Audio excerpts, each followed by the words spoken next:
What is going on, comic friends? Welcome to the Legion of Comics. Happy Sunday. This is At Weeks in the Spoiler Field. Look back at this week in comics and so much more. I've got a great panel with me tonight. We're going to be talking some awesome stuff. There's also some sad news we're going to touch on. But before we do any of that, check this out.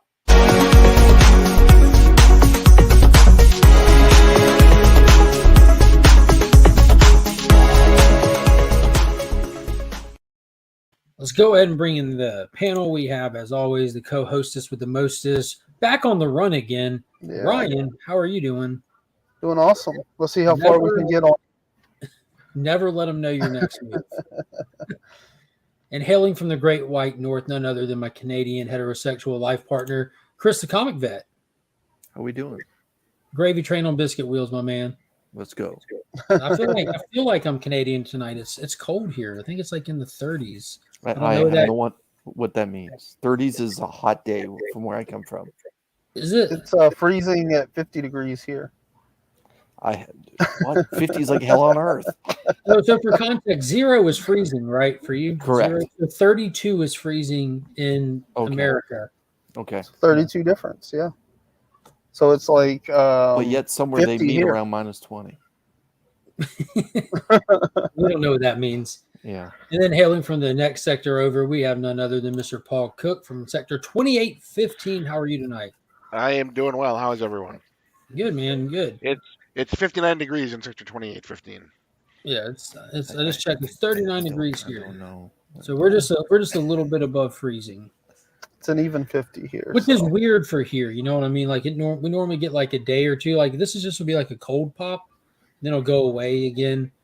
And then, like in late January, February, we'll get like 2 weeks of cold, like actual cold. Do any of you other than Ryan get snow? Never mind. Mark, do you get snow? No. Okay. I'm farther south than he is. Yeah, but Texas gets hammered once in a while. I remember. Yeah. I remember last year. That's about it. That's how it snows and then the power goes out in the whole state. Yeah. So don't be playing those games with me. I know that's what's how it is here. Once every 7 years, we get an ice storm.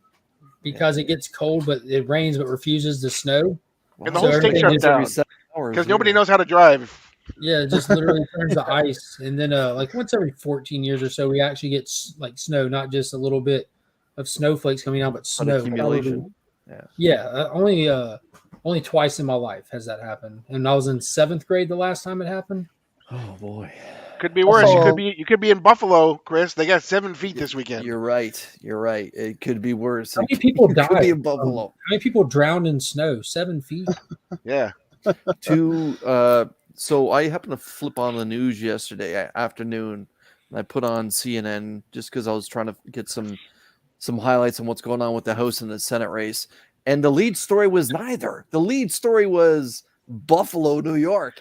And that two people have passed away from cardiac events from shoveling. And the problem is they may have a cardiac event, but because there's so much snow on the bloody roads, the ambulances can't get to them.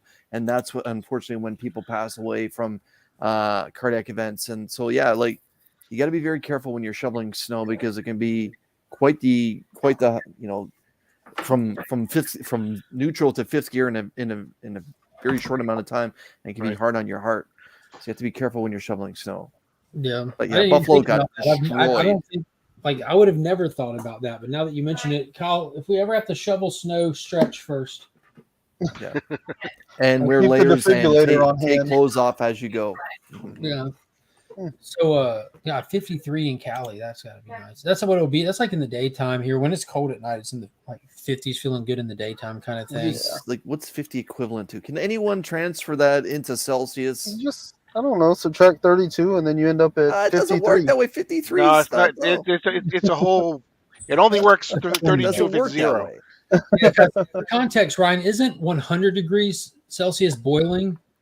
Yes. And that's like 300 and something Fahrenheit. So it doesn't work. You don't just do a straight add, Ryan. No, it's a total logarithmic It's 11. scale. That's 11 degrees Celsius, Chris. So 53. So California is 53 right now. That would be 11 where I am.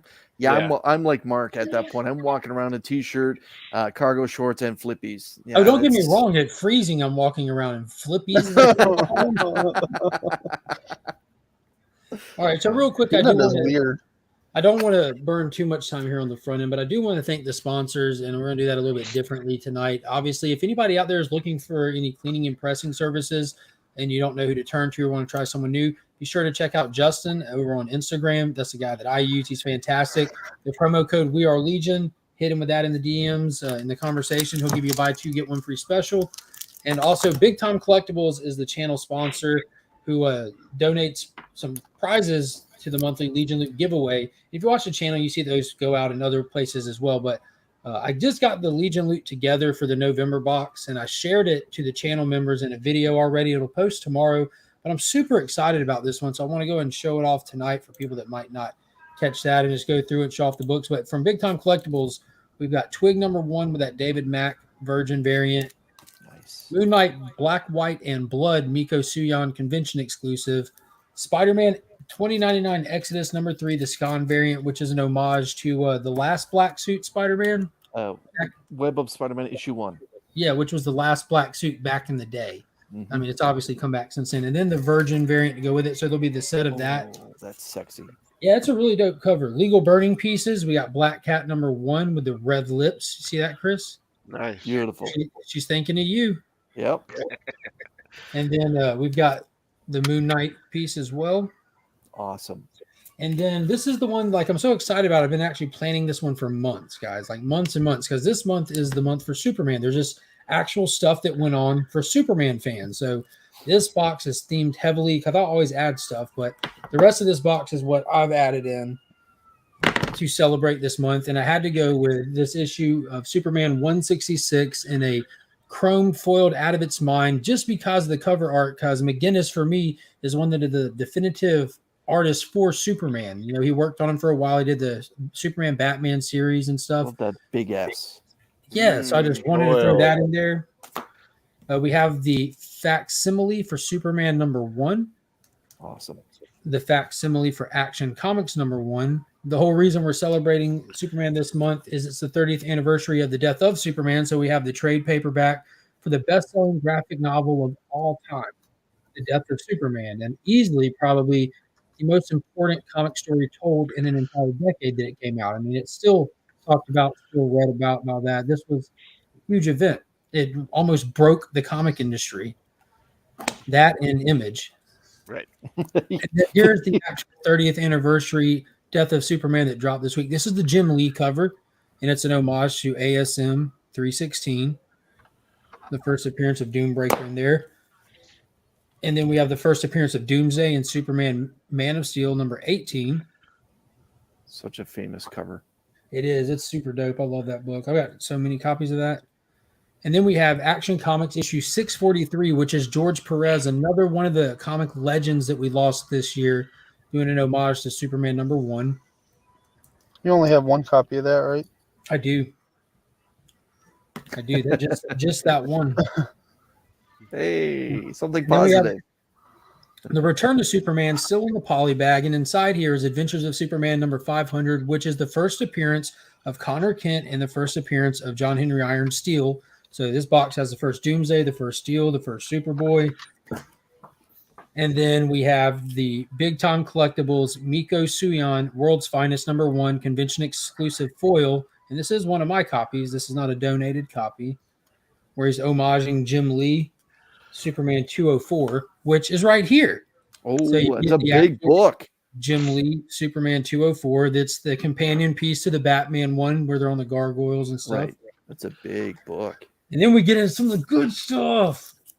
Superman, Ooh. Son of Kal-El 17, the first Superman Jang cover, which, if you know John Jang, this was like the top of Everest for him to get to do this book. And if you know me, two of my favorite things colliding. We get Superman, we get Jang, and it's just gorgeous, gorgeous cover. Like, he absolutely knocked it out of the park. And to get Superman and Jonathan on there, I thought was just stellar. To get them both like that, amazing. And then Mr. DJ Links threw in a copy of the Big Time Collectibles Superman 75 Anniversary Edition foil NYCC exclusive. Claim. Yeah, these things are going for some monies, all those BTCs.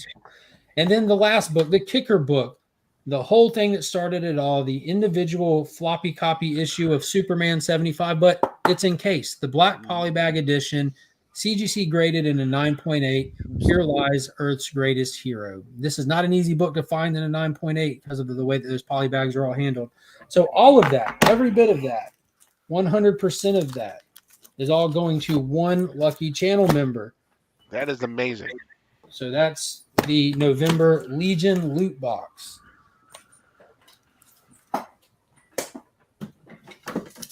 So I wanted to go big for Superman. It doesn't happen often. It's like the first time since I've been on YouTube that there's been a reason to go big for Superman, and I'm trying to do it. So to participate in that, next to the subscribe button, it says join. That's where the channel membership is. You hit that. There's 2 different tiers. You have to be in the Legion tier to be entered in the monthly giveaway that's sponsored by Big Time Collectibles, as well as the channel members, because that's where your membership money goes into buying that stuff. So I appreciate everybody that is a channel member. I appreciate all the subscribers, and I want to make sure I put that money back into everyone who helps participate in the channel, because we are definitely Legion. So if you don't, I get a message from a lot of people asking where that button is, and it doesn't show up all the time if you go in through the YouTube app. Sometimes you have to go in through your internet onto YouTube to find it, depending on if your app needs an update or not. I answer that question about once or twice a month for people. But yeah, TM said that box definitely needs to go to a DC fan. I hope you win, Trev. I hope it goes to. I hope it goes to a Marvel fan. Lately, it's a DC fan, Marvel fan, either way. Well, I think Superman crosses. Yeah, the Marvel fans, Marvel fan, this is a great opportunity to get into. Like, there's the whole trade to read it, and you got some keys in there to actually like. Okay, I've got some Superman keys that are worth hanging on to. You know. Like DC doesn't have like quick flip stuff in it, but I mean that Doomsday book sells really well already. Those retailer exclusives, those aren't cheap. That slab in there, not cheap. Bro, if I win, can we chop it up? What does that even mean? What does that even mean? I think he's talking to his own brother. Yeah, I think John. Hey, if you win, it's your books. Do with them what you will. I'd hate to see him go to a whack hack, but they're your books. No, I think he meant just split the pile. I hope. John said, "I always read half a book. The join button is gone because the Legion is full. I don't want any more competition." That's pretty good. I think there's currently 72 active members, and wow. But I think last time I looked, I haven't looked recently, but I think 9 of them are just in the bottom, the non-giveaway tier. The rest of them are all in the upper tier. There's a lot of people in there. Maybe you should read them all, Mark. Send it to me. That's never been in the perks. I watched other channels and saw what works and doesn't work, and reading the names is never an option. Send it to me. We can restock the giveaway bin. He did some restocking today on Nick's garage sale. Rob was picking up some killer deals. Nice. Killer deals. Yeah, I unfortunately missed a Something is Killing the Children portion of the garage sale. I do have one Something is Killing the Children slab, signed, remarked, and everything that didn't sell the one other time I was on it. That's available on Pop's Attic for about $150 under FMB. Just throwing that out there. It's that Miko. Excuse me, everybody. It's the one that opened the Miko box battle. Pop's Attic. But I've been if it doesn't sell, it's going to end up going in a Legion loot box. Yeah. All right. So and again, I'm going to do the giveaways for those on the first Sunday of every month. So I think Chris, you said it was December 4th, was it? Yeah. What? Sounds accurate. December 4th is the first Sunday of December. Yep. I could have sworn somebody put the comment under something today. But December 4th will be at Weeks In, and that's where we'll do the drawing December of the names 4th, to see who wins it. But yeah, so let's get into some stuff. Again, thank you to everybody. I get excited about this stuff. So let's just go ahead and rip the Band-Aid off. There's some terrible news that we found out today. Another comic book and pop culture legend has passed away, and the news came out that none other than Jason David Frank, famously known for working on Power Rangers since all the way back in season 1. He was the Green Ranger, the White Ranger. He's been a Red Ranger. He's been countless Rangers. He's been mentors in it. He's constantly does projects and active at cons and everywhere else. The horrible news came out that he had passed away. and it looks like he did choose to take his own life, is what it's looking like right now from all the reports. And haven't seen the hows or the whys or anything like that. A lot of times, none of that's ever known, but it's definitely crappy news. I know that it's differently for a lot of people. I know me and Ryan, we clicked up because of Power Rangers, because we talked on other streams and stuff like that. But our shared passion for a very specific story that we both found to be arguably like probably the best written Power Ranger story, or the most interesting to us. And that's what really got me and him talking on a regular basis, and been thick as thieves since. So like, it's crazy how much Power Ranger spans ages and years, like from kids to adults and everything. Me and my friend Brent, that used to be on the channel with me for those first couple of months, me and him grew up going to the theater, watching it all on TV, getting the toys, all that. We still have toys from when we were kids. Yeah, so it's crazy. It's definitely hits hard for a lot of people that we know in the community.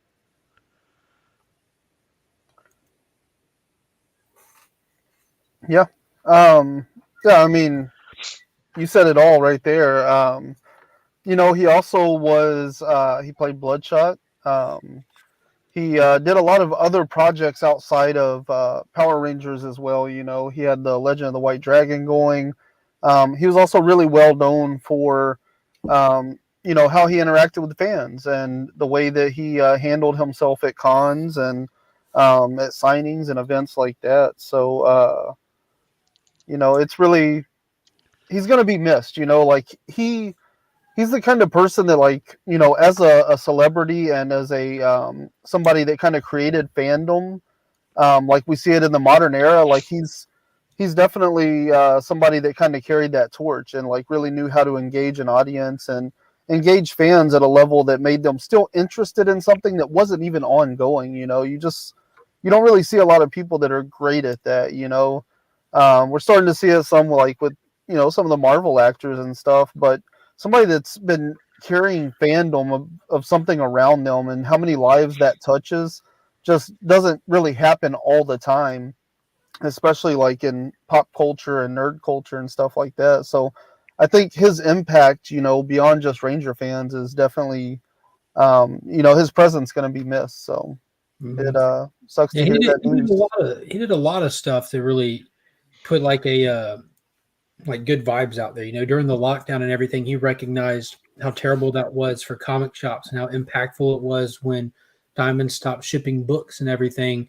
And he was still going around, traveling around, doing stuff in different capacity with the restrictions and everything. But he would stop in at comic shops, even unannounced, go in without cameras and all that. But he would just go in and sign as much merchandise as he possibly could, or as much as they had that he like made sense for him to sign, and just leave it in the shop for them to be able to sell, to try to garnish up sales and everything.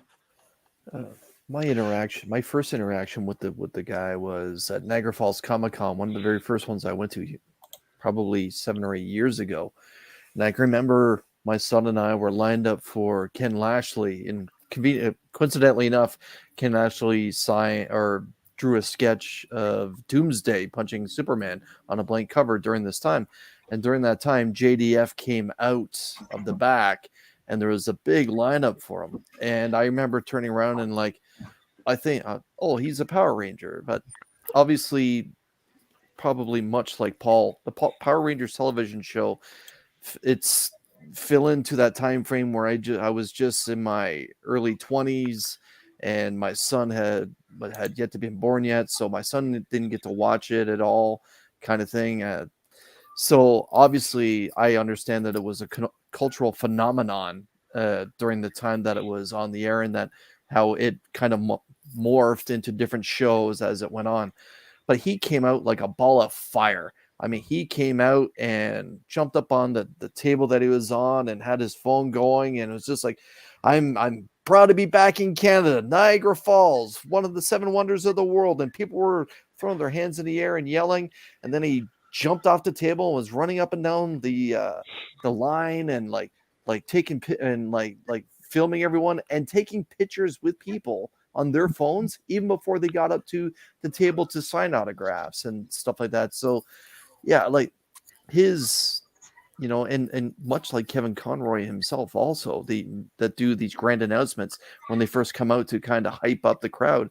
And every con that I saw him at afterwards, it was the exact same thing, and everyone walked away that I was witness to with a smile on their face. They were happy that they made the trek out to see him, and like in being in lines and talking about JDF afterwards and years later, like people go to cons just for him. And yeah, it's sad, like an icon in pulp culture, and that's what he is. He's an icon in pulp culture. I would have said that even before his death.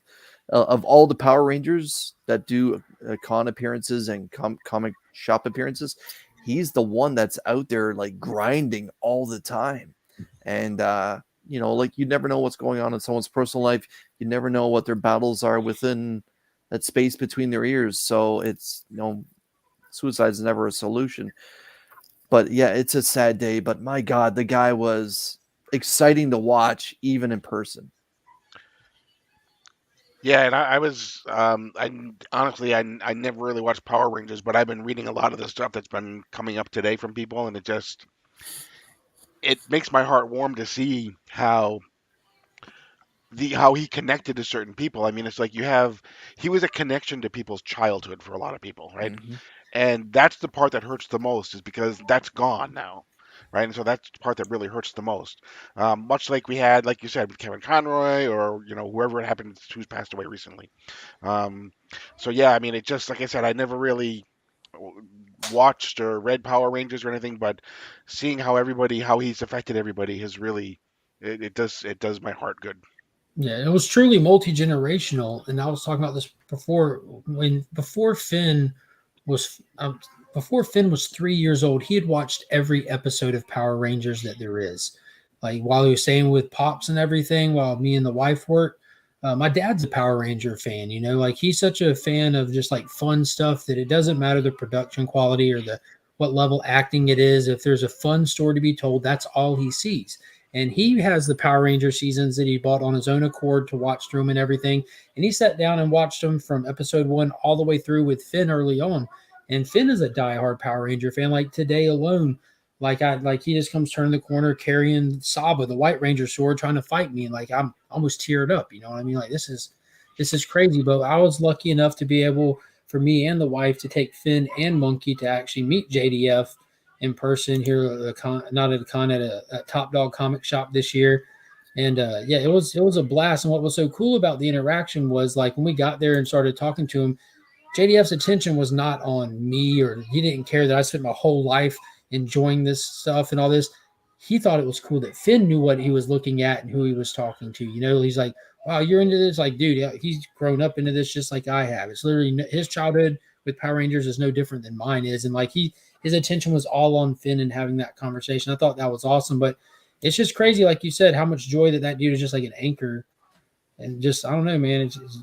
It's crazy. It's really just starting to sink in as the day goes and more stuff is getting post that he's actually gone. It just sucks. And Kevin Conroy passing, that's another one that's rough. Yeah. Yeah, there's a handful of names I can think of from my childhood that I do not want to mention, because if we lose them this year, I don't know. It's going to be rough.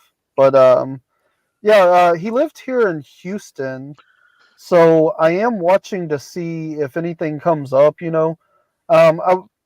have celebrities here that do a lot of like local community stuff and things.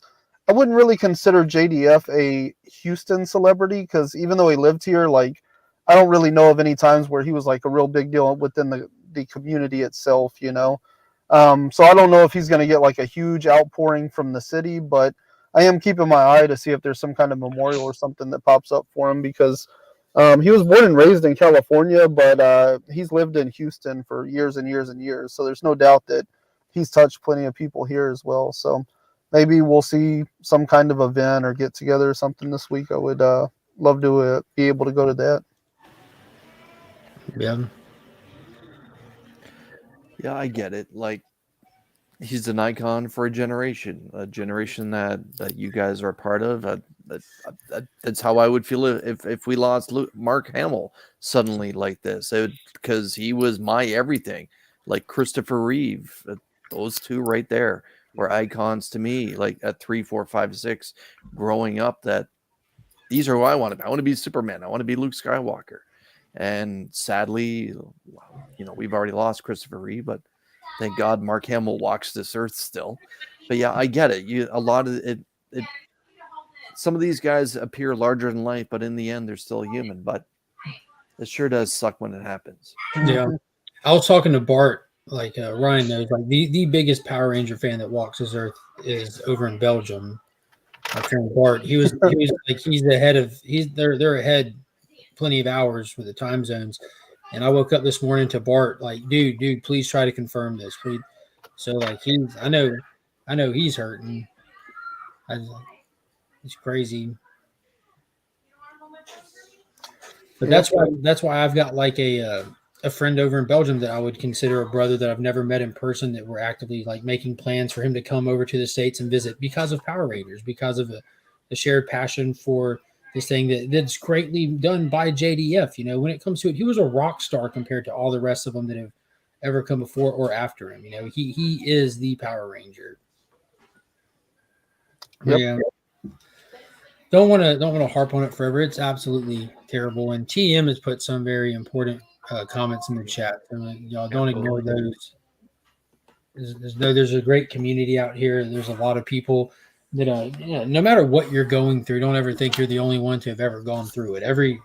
Ain't nobody on this earth unique. I promise you that.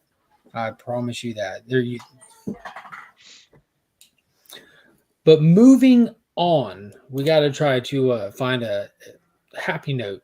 So DC Comics laid out their slate of books for next year. So one thing that I feel like has been missing at DC, but I completely understand why it's there. They had that corporate shakeup and the restructuring at the end of 2019 going into 2020. They reduced their monthly slate of stuff on shelves to account for their finances. And they relied heavily on Batman, which is a guaranteed dollar. You know, they're guaranteed to make their money back. And he carried 2020, and they've slowly been adding to it. But it looks like next year they're confident enough to really explode their titles back across the shelves, and they announced the stuff that they already have in the works and that we can be looking forward to. All the stuff that we already have, plus the stuff that we've already talked about with Superman expanding and everything. And then they really just blew our minds with this list right here. Ooh. And that's not even the full list. That's not even it. That's not even it. That's just the part that they've announced. Wait, where's the vampires? You want to start anywhere on any of these? Anybody? Yeah. Remember that vote that was earlier this year? Where's the results for that? Right here, the very first one. Okay. Man of Tomorrow, Super Bowl. I feel like Constantine should be on this list. So it's not Suicide Squad Dark or The Demon and Constantine, which I'm kind of mad that we didn't get either of those. But it got to the point I wasn't going to be upset with any of them, but those two really were just, dude, why aren't we doing this Constantine so good Etrigan story? Like, that seems common sense to me. All right. Why aren't we doing a Suicide Squad Dark? Right. It seems so common sense to me. like the Suicide Squad's not dark enough. Somehow we're going to make it even darker. Let's go. And honestly, it warms my heart to know that people out there voted for a super title.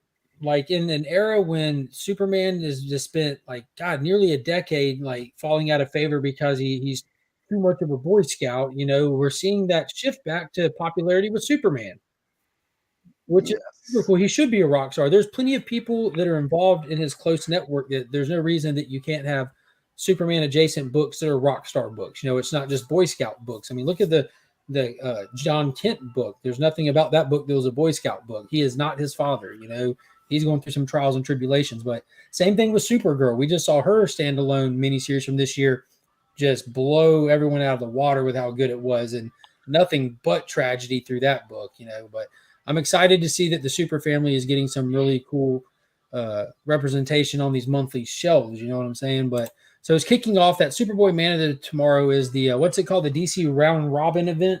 Yep. Yeah. They host it or launch it on the DC Universe app, the website, and so that'll be that one. But the Unstoppable Doom Patrol. So this kind of gives me some hope. Maybe the Doom Patrol television show might have plans to continue going on. I don't know. I doubt it, but it does seem on brand. Well, we're getting a Doom Patrol series. This one's huge for me. Green Lantern Hal Jordan. That's huge for me. Mariko Tamaki just finished up her run on Detective Comics. Will be taking over Green Lantern Hal Jordan. That's huge because the Green Lantern Corps is massive and there's no Green Lantern books. Makes zero sense. Mm-hmm. That's not awesome. It gets even better. Green Lantern John Stewart. We have 2 Green Lantern titles. Philip Kennedy Johnson. Guaranteed to be a winner. Yeah, I'm really excited for that one. So look at the next one, probably the most stacked one on the list. So Batman, Brave and the Bold is Brave and the Bold is returning. For those that don't know, Brave and the Bold ran for a long time from the 50s all the way up to through the 80s, up to the 80s, right? When Neil left Brave and the Bold to go over to the main Batman title, but it was in the 70s when it turned into a Batman book. It would be Batman plus another character. So it looks like they're going to be sourcing out of that era. And Tom King is going to be writing with a revolving door of artists, it seems, including Mitch Gerards, Dan Mora, and more. So that's guaranteed to be a blast. I hope we get a creeper story out of that. Yes, right. I said that. Yeah, whenever I think of the Brave and the Bold, I think of the creeper. That this is the next one is what I'm most excited about. Talk about it. Joshua Williamson, one of my favorite DC writers, the one that took a character that like the Flash that a lot of people like, well, what can he do? He can just run, and then made a 75 issue run look spectacular, and no pun intended. But there's been no Green Arrow title for at least 3 years for a while. And, you had that mini series with Aquaman called Deep Target. Right. Yeah. Was it Deep Target or was it Freaky Friday? Either way. Both. It was both. It was great though, man. Yeah. It was so fun. But also, if you're reading Dark Crisis, you know that Green Arrow is the one Justice Leaguer who's still dead. Right. If you're reading DC versus Vampires, he's one of the last great hopes still walking the earth in DC versus Vampires. So I'm looking forward to Green Arrow. Some of the better DC stories that we had in the 80s came out of a Green Arrow book. The Longbow Hunters stands up against the test of time as one of the best limited series that DC put out during that time. So I'm very excited to have an accomplished writer like Joshua Williamson bring Green Arrow back. And I hope they kind of bring him back as a guy that's a little bit of a ladies' man as well. Yeah, and as TM said, we're getting the Creeper in Danger Street, which Danger Street, I believe, starts before the end of this year, which is it's DC first issue special. Just like how they're revisiting Brave and the Bold, they instead of calling it first issue special, they've renamed it Danger Street for the sake of this title. But I'm pumped for that one. I've got a lot of those DC first issue specials. Get some Creeper, Atlas, Dr. Fate, Manhunter. It should be super dope. Let's see, aggressive. Let's see what he's got. Brave and the Bold are a couple, so Tom King can do his name mom thing. Okay. That's quite the statement, AR. Unstoppable Doom Patrol. Greetings, Pops. So Joshua Williamson has really proven to be like, in my opinion, an up-and-coming next generation's Jeff Johns. Like the way that he is able to take DC continuity and his knowledge of DC history and stuff and weave these very, very well-crafted stories that really hit for new readers and those generational readers and those long-standing or continuity hounds. You get so much for that, So he's really proven himself with this Dark Crisis title that he can handle like those books like The Flash, like the vet was saying, which with Green Arrow is another opportunity to do the same thing with the character. And he can do the bigger stuff. He's just got that DC love and knowledge to pull off anybody. But we're also getting a Shazam title. So Captain Marvel's coming back with his own series written by Mark Waid and Dan Moore on the art. So it's the same creative team behind World's Finest is going to be taking over Earth's Mightiest Mortal. So that should be blast. I got to say on that one, like Shazam, just like that character in general and kind of like his antics, even this is billed as an action comedy. Not really my wheelhouse, not something that interests me, but that creative team, like, I don't really care who you are. You better pick it up because it's going to be good. Yeah, I used to like run to Captain Marvel stuff, used to, and I've say it often here because he's kind of the topic with the movie coming. I just don't care for how campy it gets. It's a little too campy for my taste. But I'm also hoping that Mark Waid is going to lean into the magic part of it again, like he's been doing, because he's been all about the magic part. Since he came back. So this could just be a stepping stone piece to that big event, that Justice League. Yeah. Well, and that's what I was gonna say.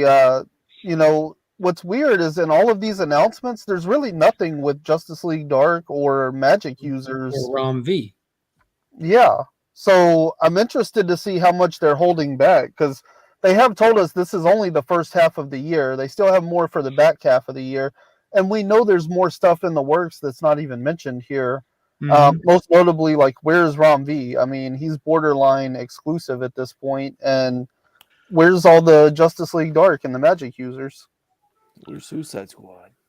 And then, yes, thank you. I was going to get to that because we're getting a lot of Suicide Squad in the Black Label stuff still, but we still have Amanda Waller on Earth 3 with that whole team where she successfully pulled off what she attempted to do. So look out.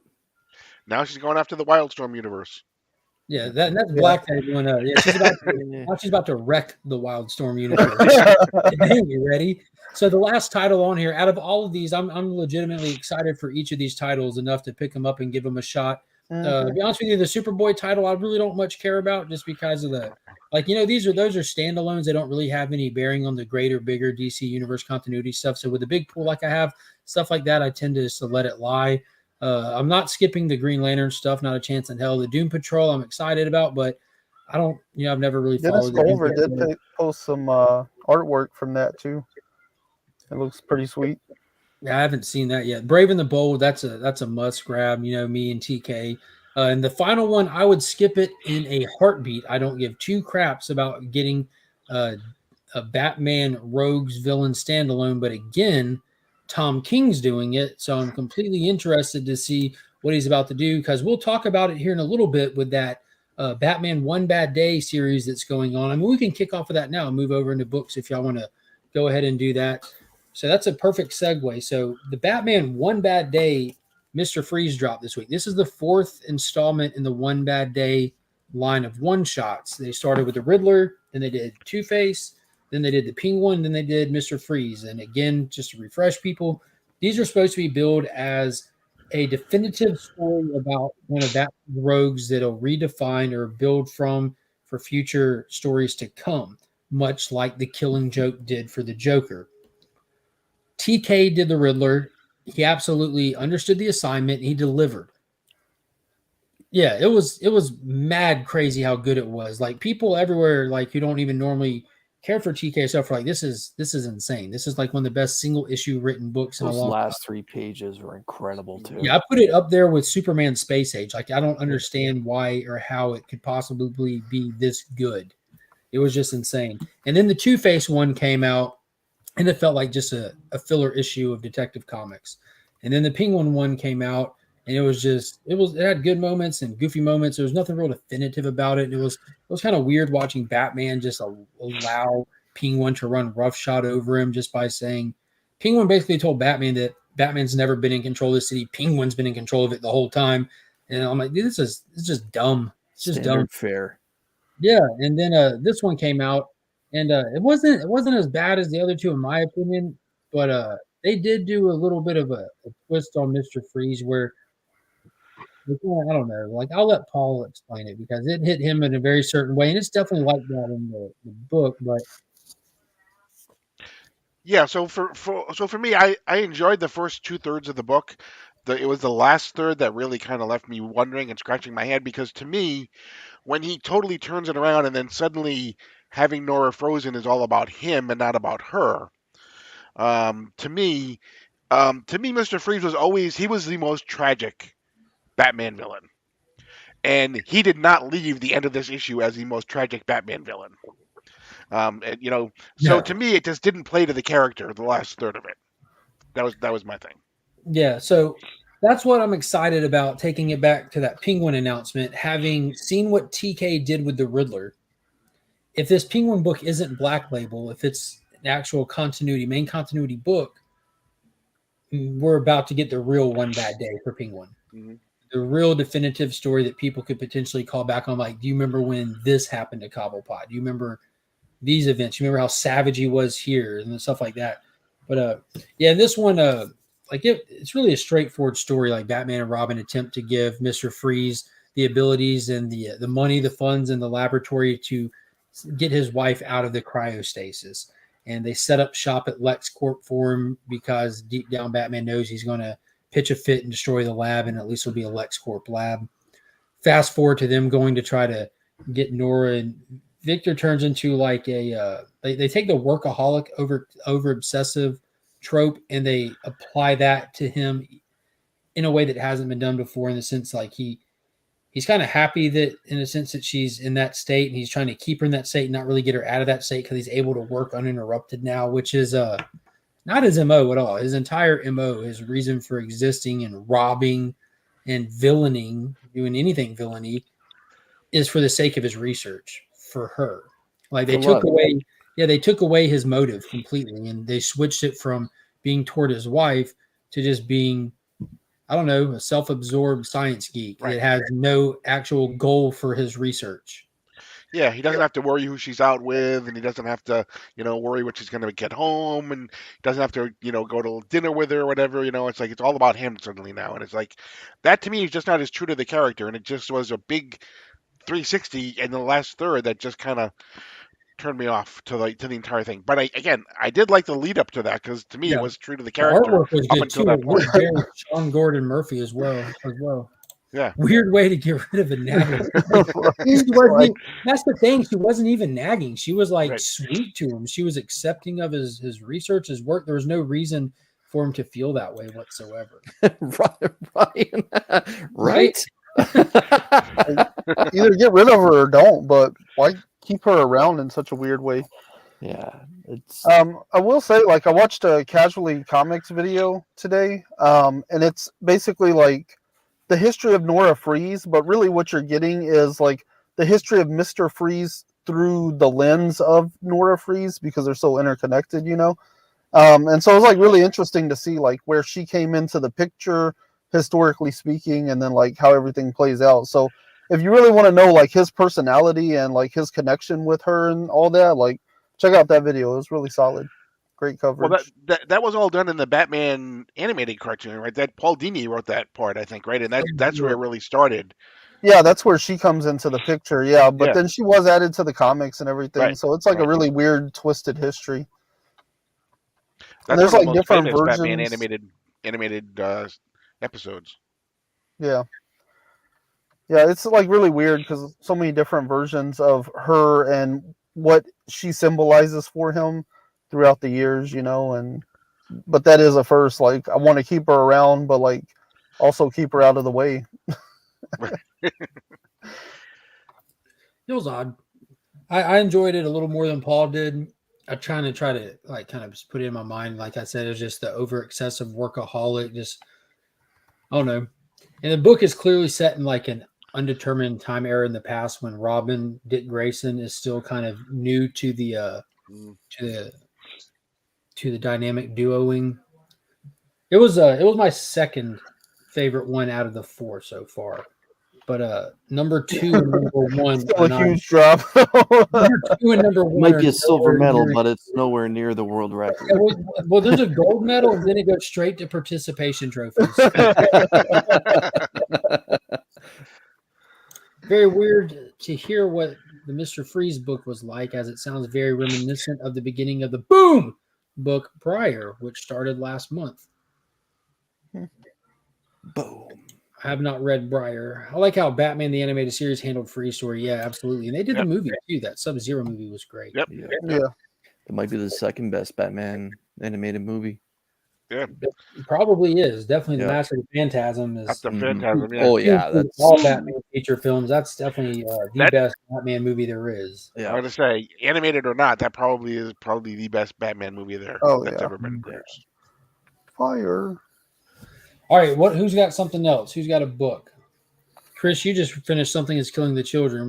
I just finished what's something. happening over there? I have no clue what's happening over there anymore. Okay, so I see Chris is hanging out in the chat. I picked up a few copies. I picked up the normal, my reader copy. Jenny did a cover, so I had to pick up the Frizen featuring Cutter on the front there. I picked up this fantastic take on Erica here. That's wild. Mid-slice. Is that a Andre Myers cover? Yeah. And the Virgin variant of the normal A. Basically, the the last arc finished and it's been on hiatus. Basically, there's a new type of monster that's popped up in New Mexico, and it's wiping out families, not just children, but the whole 9 yards. And Eric has made her way down there. The Return of the Joker. Chris once again displays his lack of taste. Really big on this Return of the Joker book or something. No, he's talking about the movie Return of the Joker. That's the Batman Beyond movie. Yep. It was a good pretty movie, good. but I still think Mask of the Phantasm was better. Yeah, I think Phantasm. I'm biased, and I think Phantasm is better. Yeah. Mask Return of the Sorry, Joker. Flo, you've been outvoted. You voted off the island, man. Off you go. Tribe has spoken. But long story short, real quick, is this the monster that appeared humanoid a few issues ago? Yeah. Okay. I'm gonna try and pronounce the word properly. A duplicitite. Either way, it's it duck-billed? A duck-billed duplicitite? No, but it does have webbed feet. No, but it I had to pull that one out quick. Yeah, nice. Basically, it's the type of monster, the grade or the genre of the monster is one that white masks have to deal with as a group. It's not one that's done for a singular black mask type of monster killer, which Erica is. So she basically is setting up shop in New Mexico, trying to get as much information as she possibly can to find out where, when, and what it actually is to look at, because she hasn't dealt with one by herself. So the last arc finishes off with her dealing with one, and she gets her ass handed to her. She gets her arm ripped to pieces, gets a couple ribs cracked, and the young emo girl that's basically one of the main characters for this particular arc.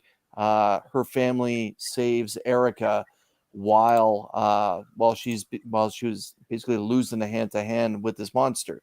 The subplot to it all is the fantastic part that Tynan's done is from the House of Cutter, which is over in London, England. The House of Slaughter has brought over an assassin, a female character who's a true psychopath that kills and maims for no legit reason, even including those that she saves from monsters.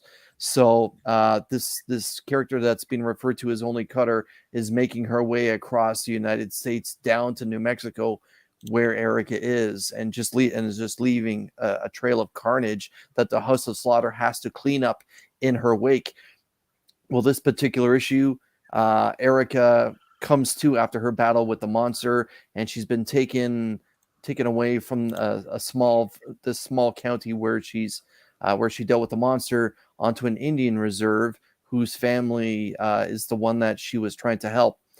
As she's trying to get her strength back, Cutter has arrived in New Mexico and has gone to the local authorities and said, this serial killer that's been wiping out the people of your town, her name is Erica Slaughter, and shows a picture of her.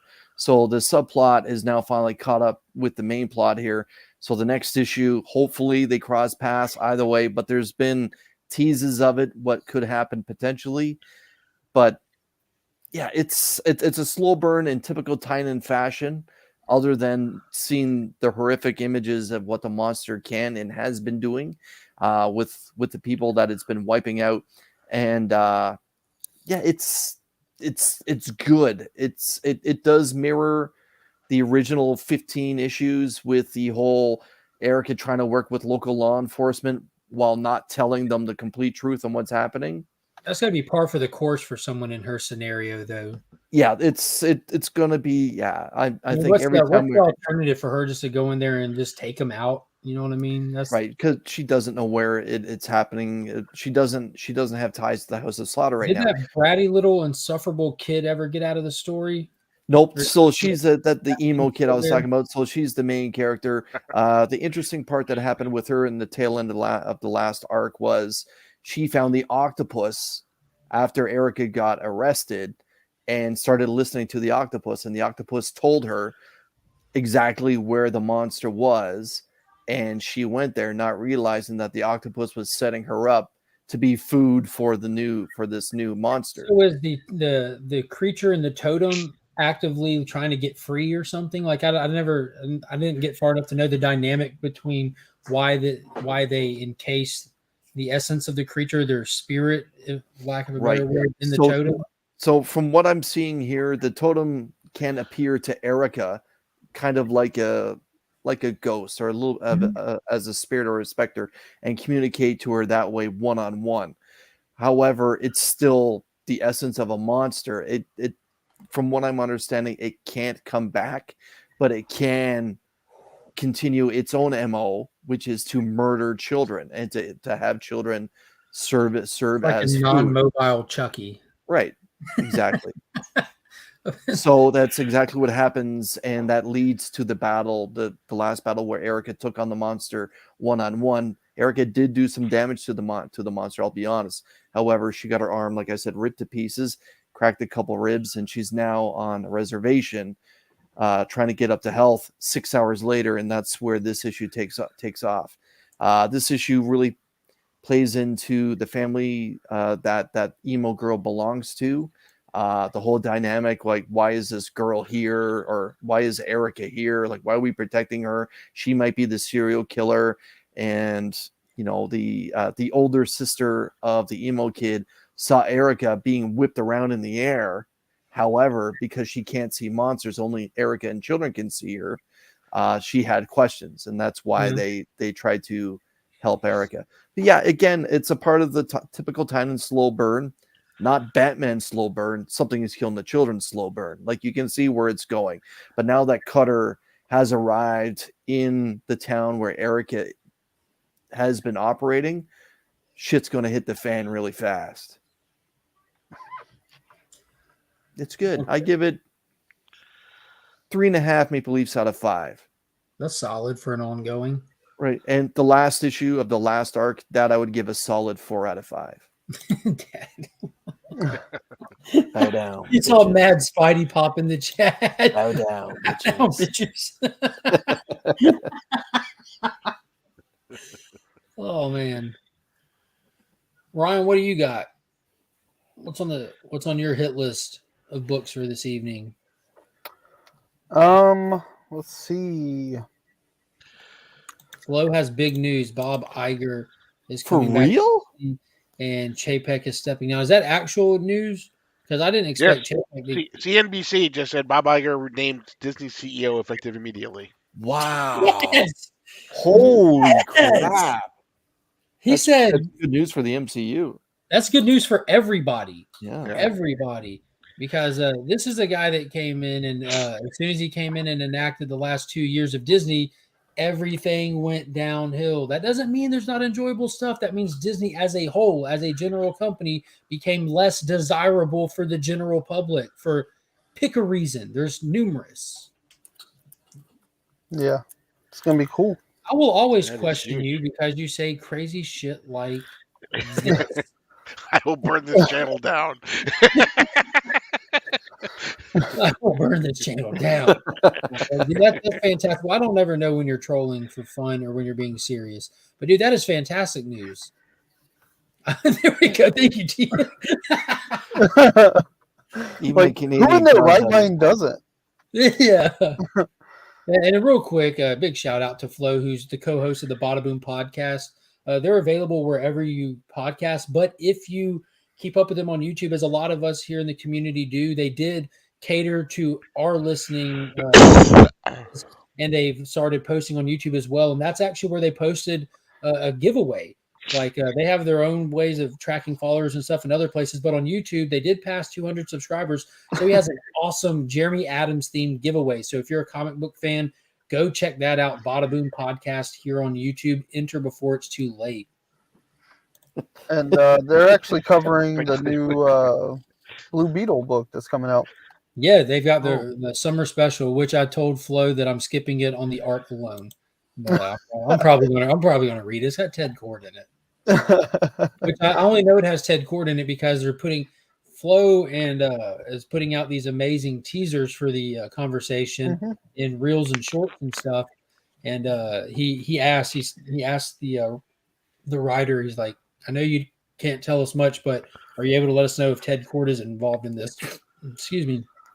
And he did confirm Ted is in there. So Yeah. I like Jaime. I just hate the art style on it, man. Yeah, I was gonna say, like, I so find bad. that ad in every book insufferable. Every time I see it, I'm like, oh, skip. I haven't But- seen any of the interiors. I've just seen that ad with like his costume half split over The Jaime one where with it's that split. ridiculous smile. And Like, you I can don't hear know. like the Tom Holland voiceover, like, "Oh yeah, I'm this, and I'm that, and I'm this, and I'm that, but together I'm this." Yeah. But yeah.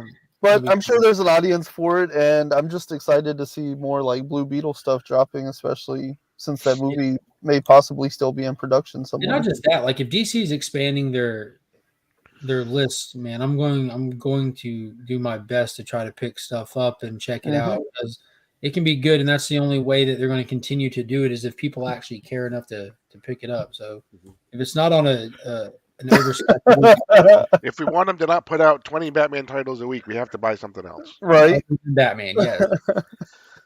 You see his comment over here? Big yes beyond that coming soon. Bob Iger.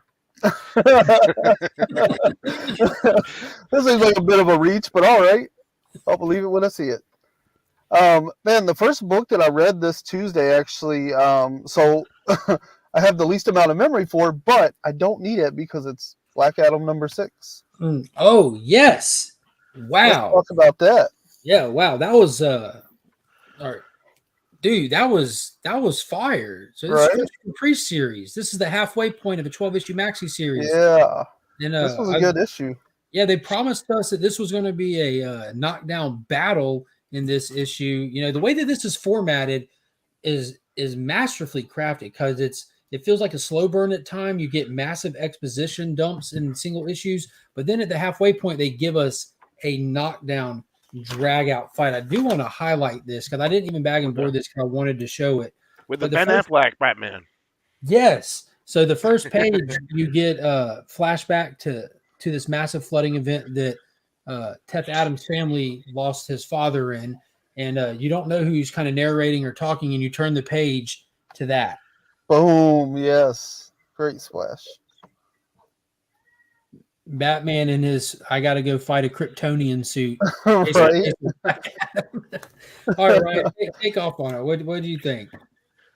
Yeah, man, I really enjoyed this. I thought, you know, as we just joked, you know, there's like way too much Batman. So it's like, Batman's going to show up. And then it's like, build is like, oh, it's just going to be like an all out brawl. And you're like, I don't know how much I need Batman showing up to just like fight somebody for a whole issue. Black Adam or Superman, or there's some people who are just like, why Batman? Yeah.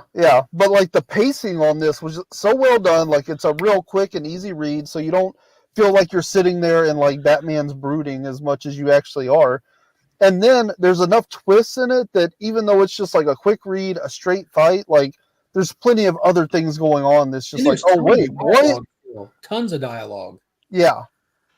So I thought this was really good because the way it was billed, I was like really not that excited for it. I was like, it'll be cool to see Batman and Black Adam fight, but like they delivered on the goods better than they should have. It was a under promise, over deliver kind of package.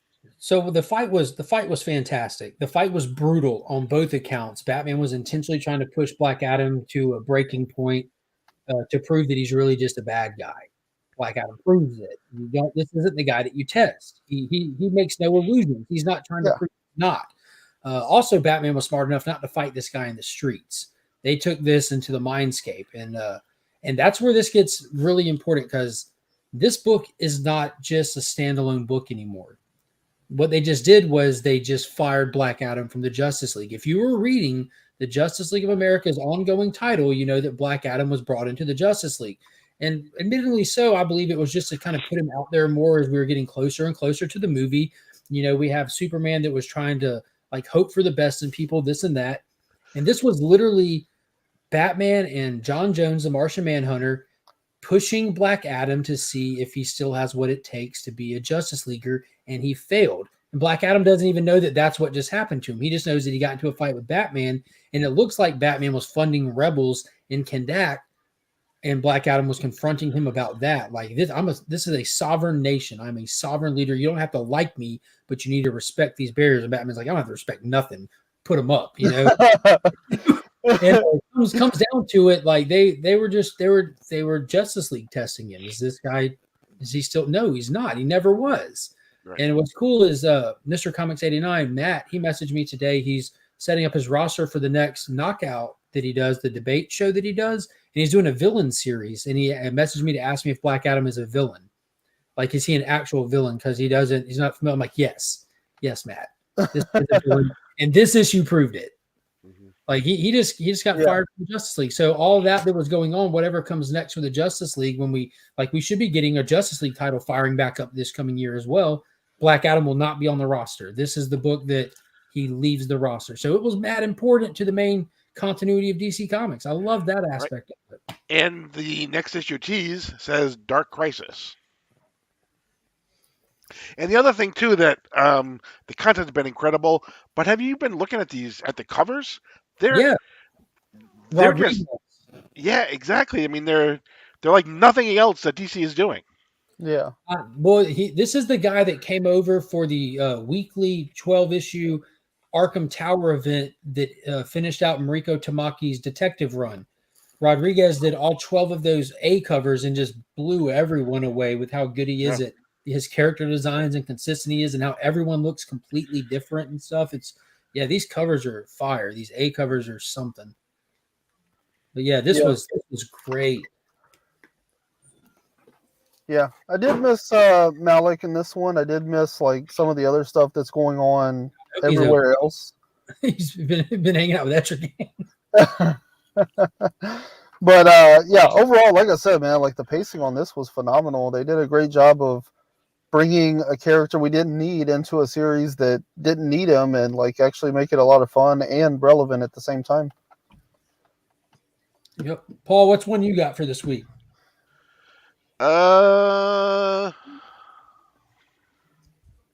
Yes.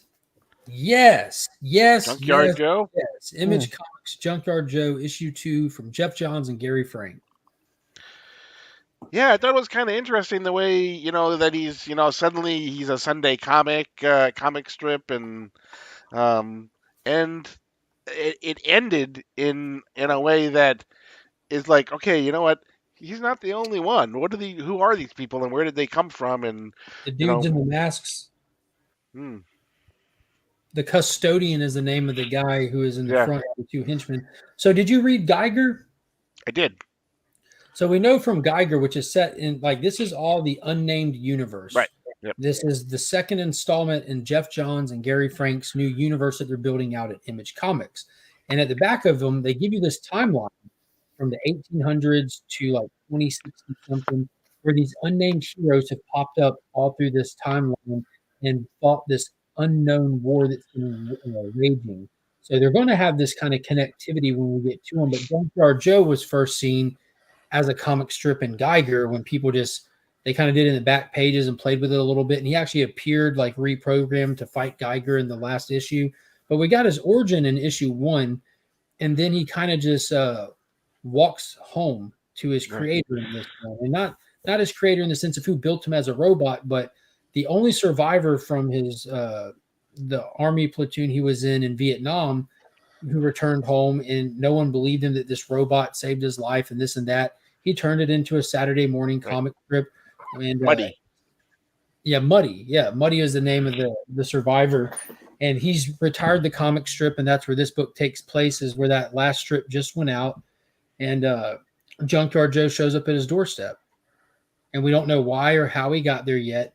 And all we know from the stinger at the end is that there's this character called the Custodian who walks up and does what Erica doesn't do. You have like a gas station attendee who had called the police because a robot walked through here, and they were taking his report, skeptical. And next thing you know, their faces are exploding, where a guy's done walked up right behind him and just shot him, and then starts asking the gas station employee which way did he go.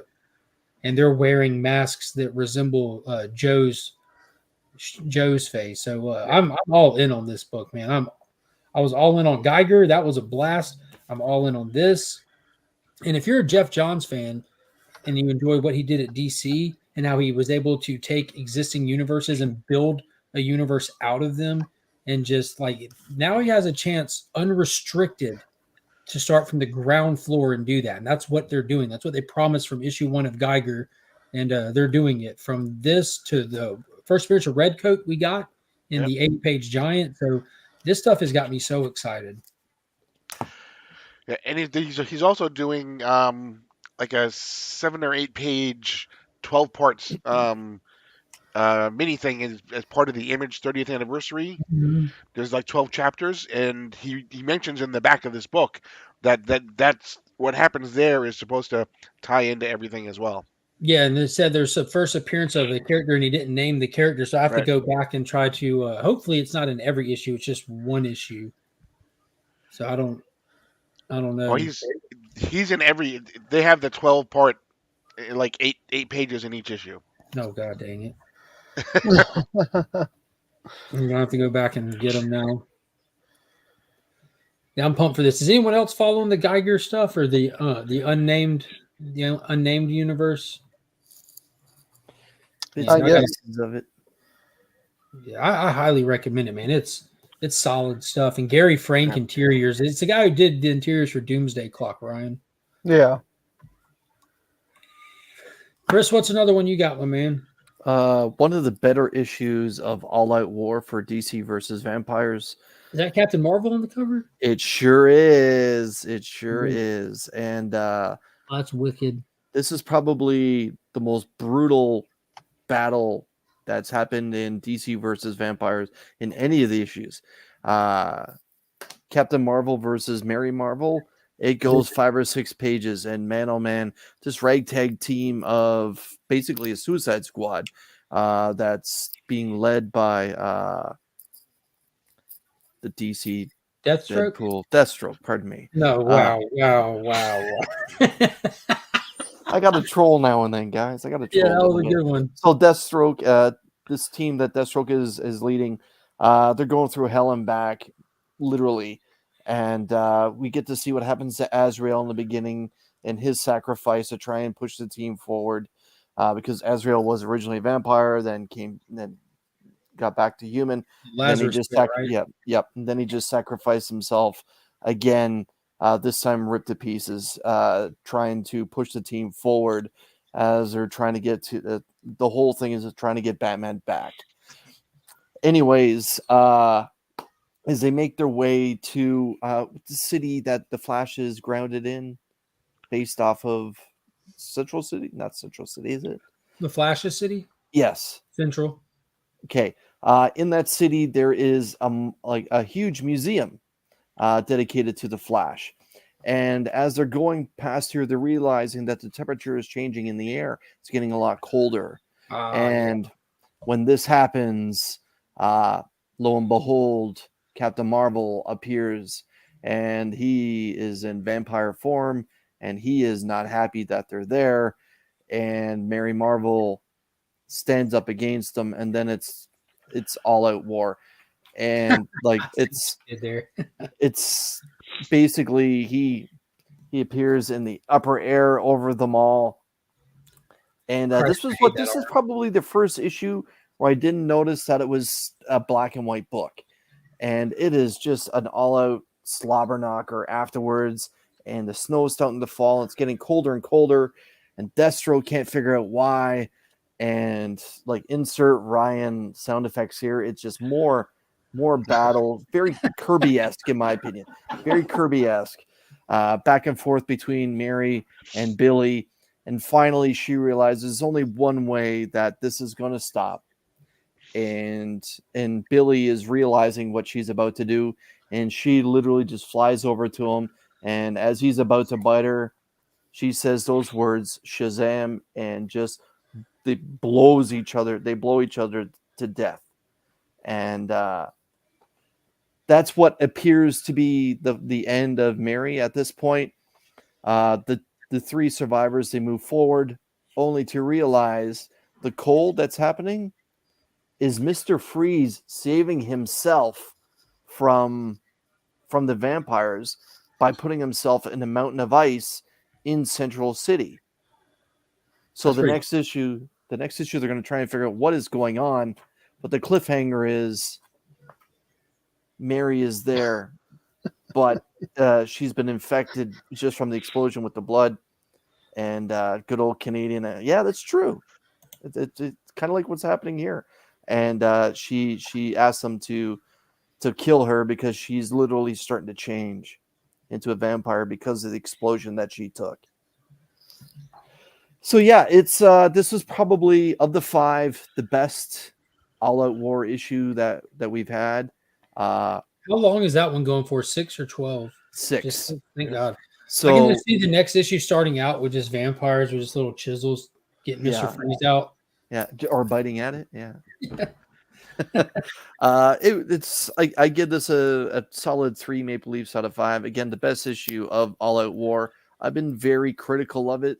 The pacing has been very good. However, It's just the art, man. It's hard to get past the black and white and red part of it. Mm-hmm. It's hard to follow visually. It just Yep. it crisscrosses your eyes a lot because Yeah. normally, the comics being full color helps so much with just the natural flow because characters have designs that we're familiar with. We know what they look like. So you immediately can place everyone on the panel just in a split second. And this, you're having to stop and look. Okay, oh, there's him. It's just, it slows you down. Yeah. If they ever come out with a full color version, I will probably appreciate it a lot more.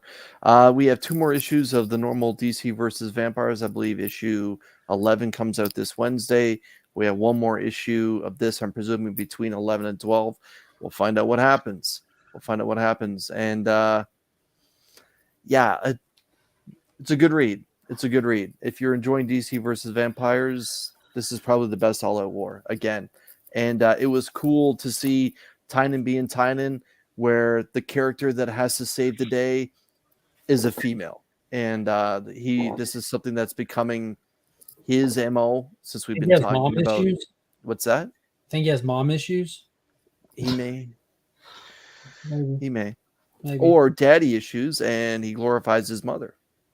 But yeah, she did. Her character has been very good over the last 2 issues, but this issue, obviously, her stepping up and realizing there's only one way out here, and for her just to quietly say Shazam was perfect.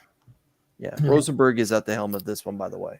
Yeah, he's doing Wildcats. I enjoyed that issue 1 last week. Yeah, I felt like I needed to catch my breath after reading it. Ron, what's another one you got for this week? All right, so Above Snakes number 5.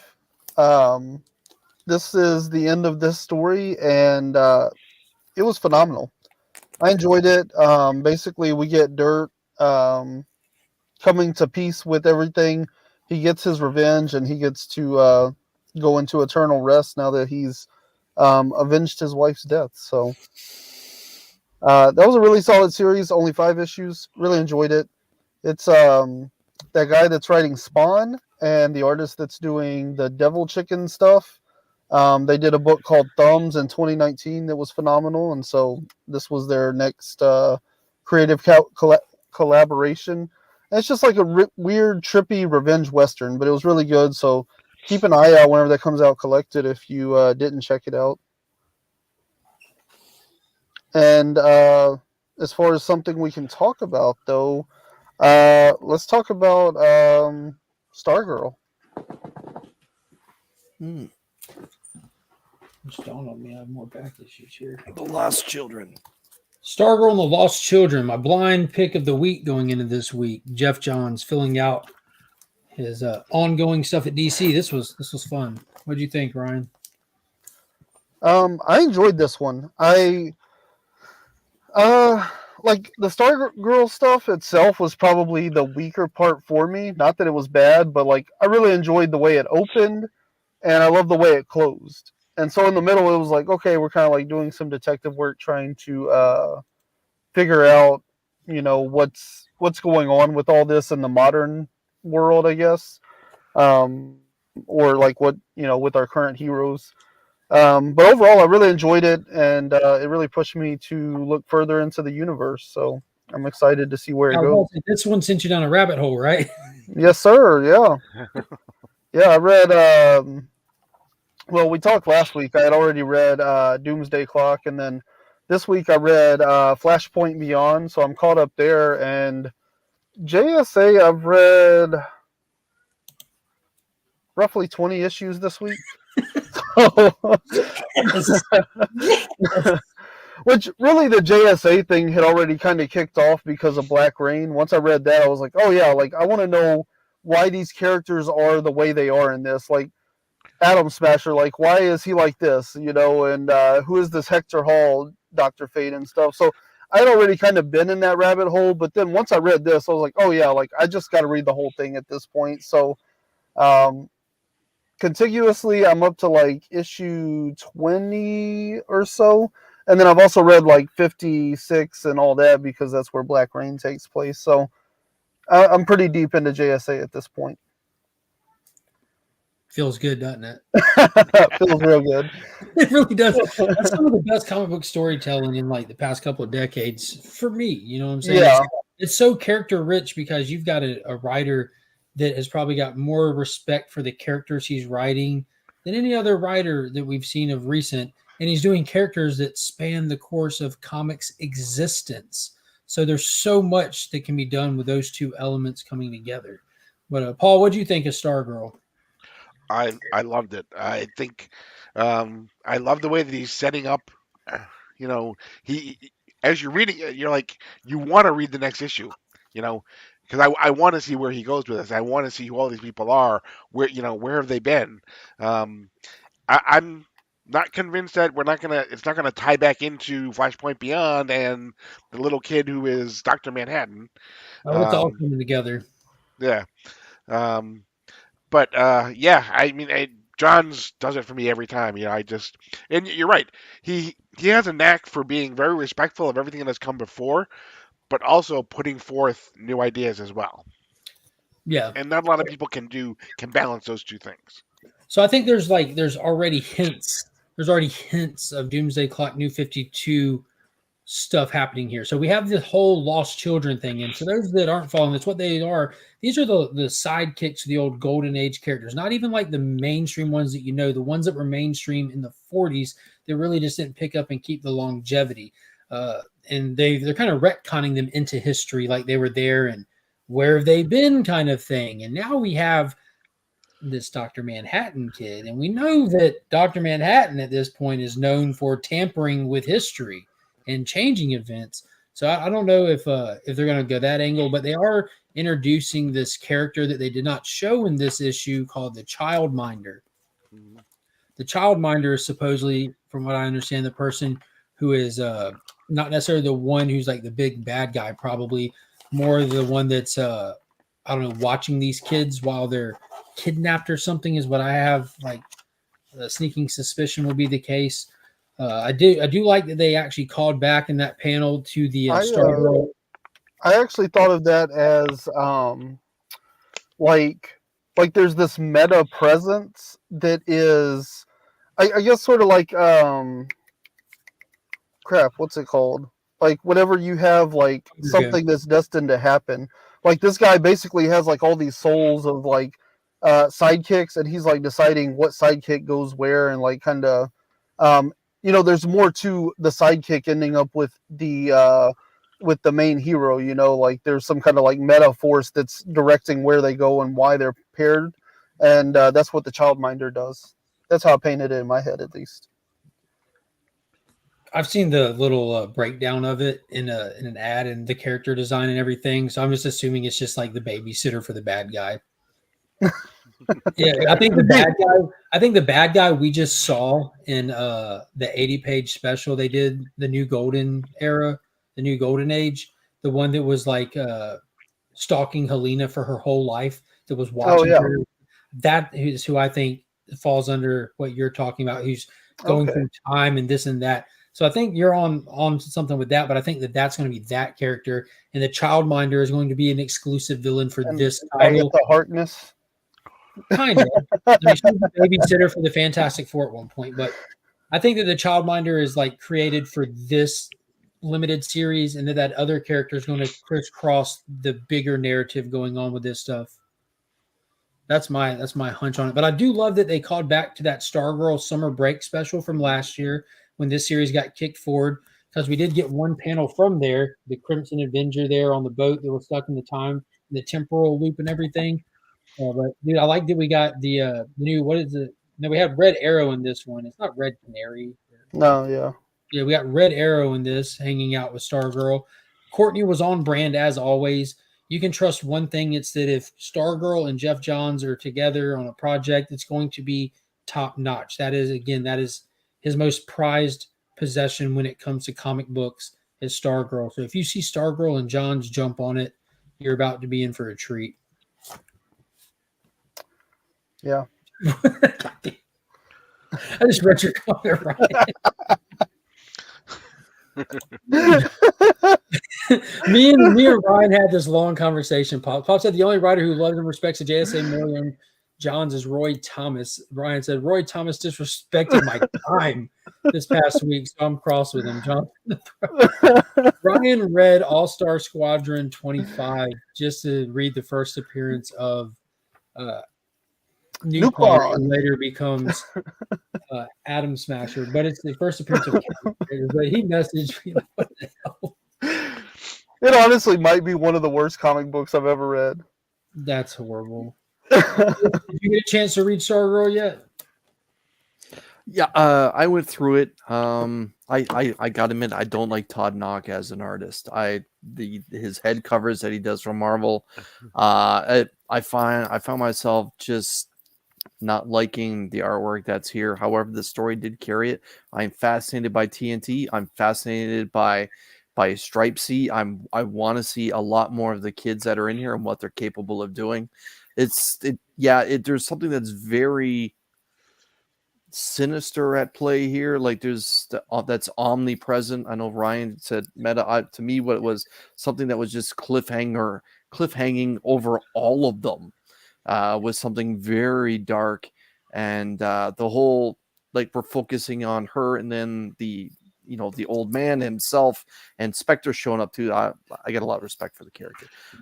Yes. A lot of respect for the character, and to me, it's obviously Todd Knock drew it specifically a way that I'm sure he was told to draw this. Like, give it a little bit of a little bit of, yeah, give it a flair that's going to be, that will have a retro flavor to it, back to the 40s and to a certain time era as well.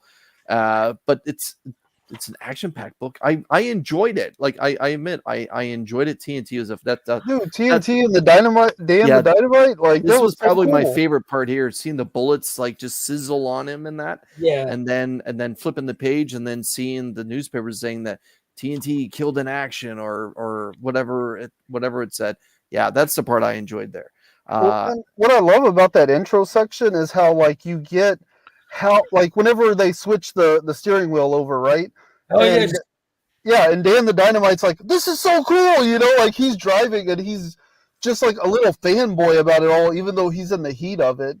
And it immediately, like, endears you to all of it. And then whenever you see that headline that he was lost in action, you're like, oh man, like, that's got to be a blow. And so I was immediately invested in Dan's history whenever they're talking about how he rejoined with, like, the older crew whenever they came back for that one mission, but like, it just wasn't the same and all that. And I'm like, man, I already feel for this character. It's only been like 4 or 5 pages, And it was cool because you see that he's tormented his whole life, because that's him that you see as an old person trying to searching and coming up on the shore of obviously where the childminder stuff is going to be going haywire. He's got his ring on still, and but yeah, seeing a lot of those characters and the name dropping as well. I'm like, holy cow, that it's familiar. It's familiar, and yeah. So, but yeah, Stripesy Star Spangled Kid.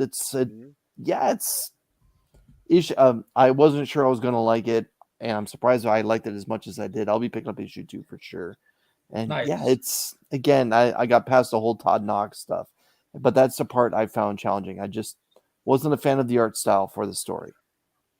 I'm not familiar with Todd Knock outside of here, but when they started posting the images of this, I saw numerous people make comments along the lines of like, because they were just looking at the covers at this point of like the new Golden Age and this, and they were saying Todd Knox is doing his best work ever on those covers.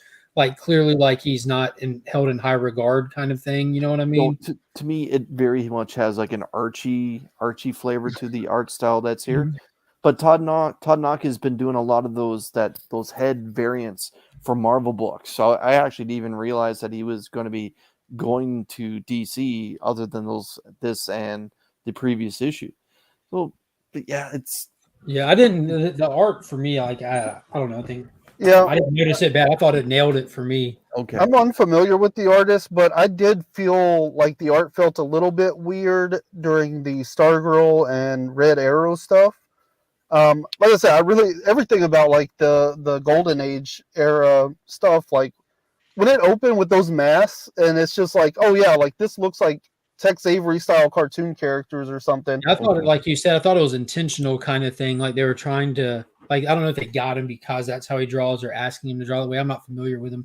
I thought it was kind of like when you watch Stargirl, you get that intentional, old timey, like that old school vibes to it. I thought they were trying to create those vibes with it. So I just felt like in brand for it, if that makes sense. I just felt like he's doing a lot of the '90s retro covers for DC. That makes sense. Too. Yeah, so he just kind of has Yeah, a day. I just felt like a slight dissonance whenever you're in the like Stargirl, Red Arrow stuff with the artwork, but it didn't look bad. It was just like there's something about this that doesn't feel as good as it did when we were in the 40s. It just had a little bit of a Betty and Veronica flavor to it, I found. Yeah. Yeah. Speaking of Archie comics, if anyone out there has a Laugh Comics issue 130, let me know. Still on the hunt. Laugh Comics 130. What's special about that? It's there's a backup story for the Jaguar in it, and it's the last issue of the Jaguar to complete the Jaguar 100% run. And unfortunately, it's from an era in Archie where they're not just rampant all over the place. And then unfortunately, on top of that, the creature from the Black Lagoon is featured on the cover, meaning there's a whole nother market where people are just getting them and sitting on them, and they don't sell them, they don't buy them to flip them. They're in their monster collection. So, Mark, was that a Archie publication or a Pep publication? It was an Archie. Okay. Mm-hmm. Yeah, I've been looking for it constantly since before Heroes Con. Those Universal monsters, man, they still have serious collectors. And real quick, for context, there's 2 Dark Crisis books that came out this week. Tie-in books, mind you. Young Justice wrapped up, as well as the final Worlds Without a Justice League Batman wrapped up. These will be covered. Posting a video will go up this week where we go in depth on both of these books, review them, give thoughts on and talk about them on Sector 2815 channel. So we're not going to be diving into those tonight. I think it's just me and Paul that read them anyways. But due to time constraint, it's already 10:30, and we double coverage these anyways. We're going to hit those up. That'll post on his channel later in this week. Paul, which one you got? The only other one I have is Night Might. Speaking of artwork, y'all can roast me in the comments, but I made it through like 4 or 5 pages. I made it to the wedding, and I was like, yeah, I'm out. So this is the first appearance of Night Might. Correct. Night Might. I actually thought it was a fun issue. I know Ryan didn't like it, but I thought it was a fun issue. It's pure camp. Yeah, exactly. Yeah, like the normal artist isn't even there, but yeah, it was a fun take just to watch him run wild. Yeah. Was this a substitute? This was a substitute teacher issue. Like the artist needs a break, so they 100%. Yeah, but they could have artist called in sick for that the month. class to watch. The creative team and, had COVID. they play with the fact, like Barbara says, like, oh, you have an imp now, and they're like, hey, you knock it off, and then, but this imp is different than the other imps in that he actually really likes Nightwing, and he's trying to promote him, and so he gives him. Nightwing ends up fighting this demon, and he actually instills power in Nightwing's weapons, but he has to say a phrase in order to actually get those weapons to explode. Shazam! No. No, and the phrase is Nightwing is awesome. Yeah. You know that's Nightwing has to say Nightwing is awesome. yeah, Yes. exactly. Yes. That's great. This was just. I think it was just Tom Taylor. Just you know Yeah, I don't hate it. sitting I mean, around, it's fine. sitting I around in think his he lost the sitting around bet. in his underwear typing up a plot for Nightwing. I mean, there was But it was like, fun. I liked it. It was all right. and what I read, the funniest joke was like the thing where like he like throws a wedding, right? So he brings everybody there, but you assume they're just like people, that he's like made up or whatever, hallucinations, I guess. And then Batman's like, they realize like Batman's real. Dick's like, wait, you really came to my wedding? He's like, yeah, but there's like 3 robberies right now, so let's wrap this up. It's true. We got to go. Right. And so Barbara is there, and Nightmite says to her, oh, by the way, I've actually shipped him and Starfire instead. So he like goes into like this.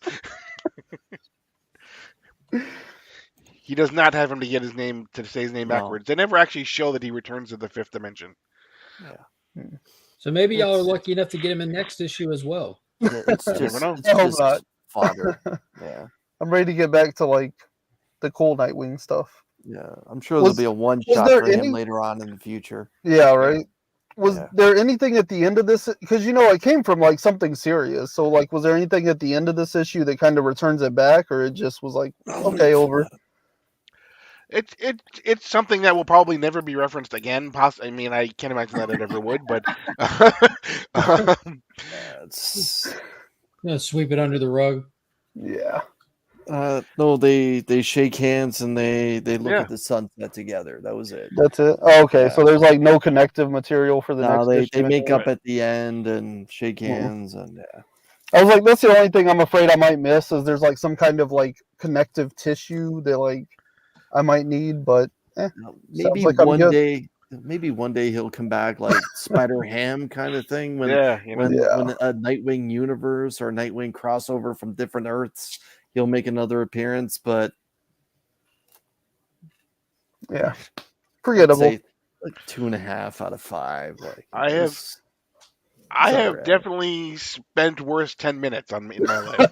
Yeah, look, it's better than Savage Spider-Man, and I ripped that crap up on this channel, and I wouldn't touch Oh, yeah, this you book did, that yeah. way. You sure Yeah, did. this is leap and bounds ahead of that.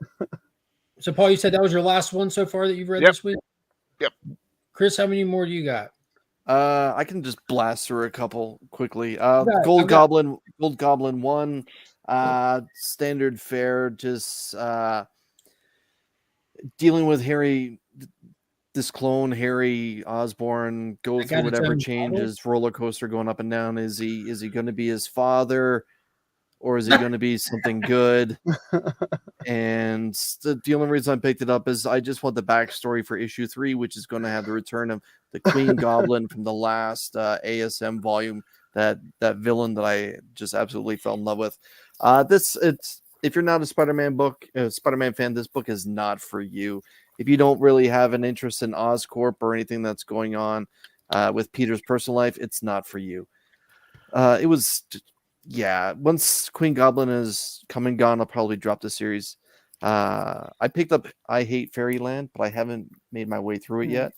I'm surprised we haven't talked about, or did you guys talk about this previously? Yeah, that was last week. That was Okay. Fire. All the feels. I haven't been through this yet. This is issue 25 of Iron Man Legacy 650. There wasn't much fanfare from Marvel about it. Namor, the Submariner. This is a little bit of a what if story where the planet Earth is now, because of global warming, is now completely underwater, and all the surviving heroes and villains have to be in Atlantis, and they have to follow Namor's rules, or else it's all right. The first issue was strong. This one is not quite as strong. Hidden Empire, one and done for me. Is that a Is it Star one Wars? shot or just I haven't been through Blade yet. Digger Jim, please forgive me. that's new? Which one? The Blade. Yes, this came out Wednesday. This is Blade Vampire Nation. I've heard only good things about it as well.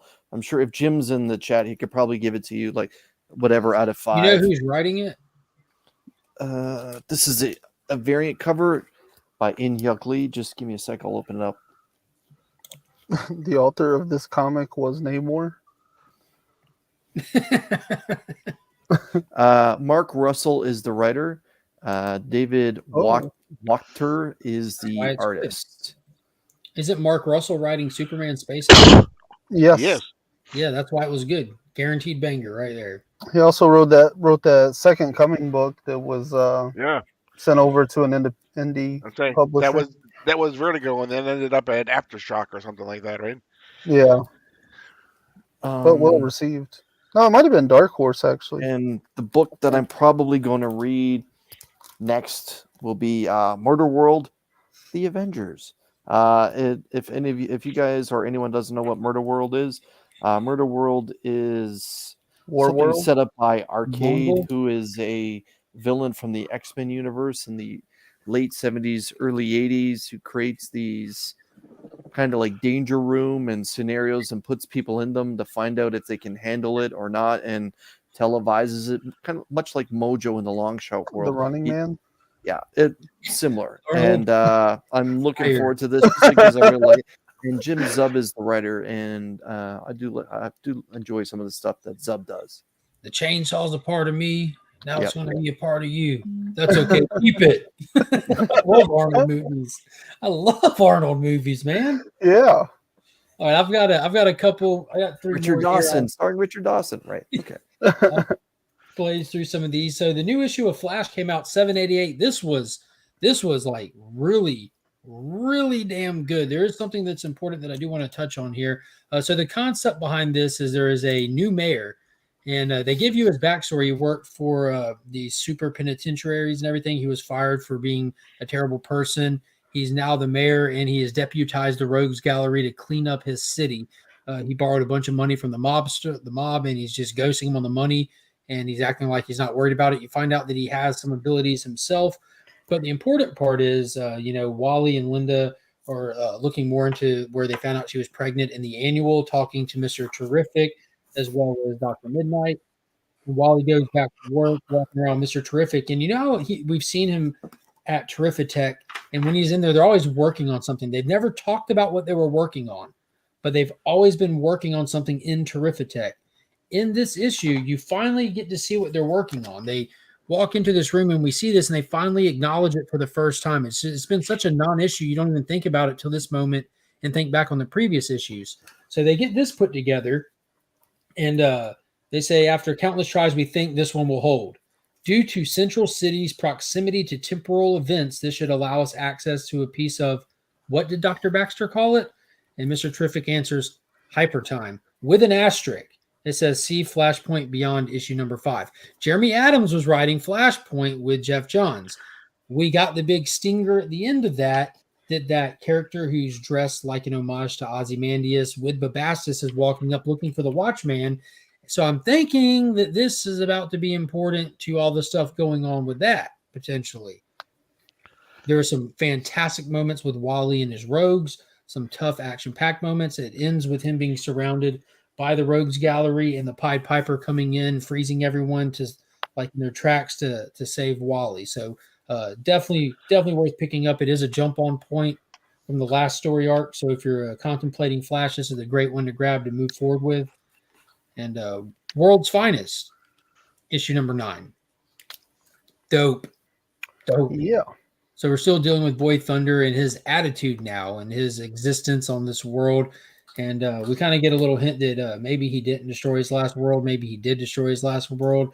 We don't really know his powers, how the capability of his powers.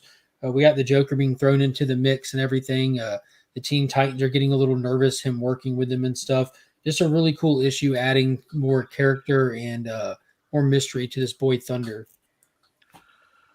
Ryan, do you read that one? Do you want to touch on any of that before I just blow past it? No, yeah. I really enjoyed this issue. Like, I thought it was cool because, like, we kind of all knew what the reveal was. I put in the solicit. Thunderboy was, like, kind of the cause of the destruction of his planet. But then, like, the way they twist that on us, and it's like, oh, yeah, like, he was being a kid, basically, but timing wasn't really on their side. And, so, like, it was a cool play on that. and seeing him like interact with the team of the Titans, you know, I thought that was really cool. Seeing him with peers instead of just Batman or Superman, you know. So it was a great issue. The artwork is not even so front of his good. friends. That one line, not in front of his friends. Yeah, When they were coming in to reprimand Boy Thunder for taking things too far, Robin steps up before they get to him, not in front of his friends. So they casually like just fly off with him. Hey, how are things going? You know, not to him. Like, dude, that was slick.